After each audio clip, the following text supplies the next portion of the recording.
সঠিকভাবে কৃত্রিম বুদ্ধিমত্তাকে বোঝা ও কাজে লাগানোর তাগিদ দিয়েছেন তথ্যমন্ত্রী জহিরুদ্দিন স্বপন।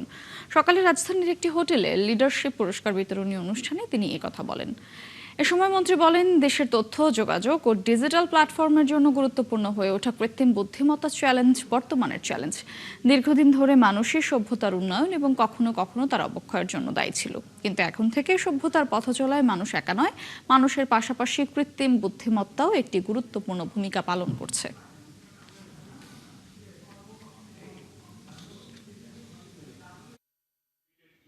আমাদের দেশের শিক্ষা ব্যবস্থা, আমাদের দেশের তথ্য ব্যবস্থাপনা, আমাদের দেশের বিজ্ঞান, আমাদের দেশের গবেষণা, সব ক্ষেত্রেই কৃত্রিম বুদ্ধিমত্তাকে আমরা যাতে বন্ধু হিসাবে পাই।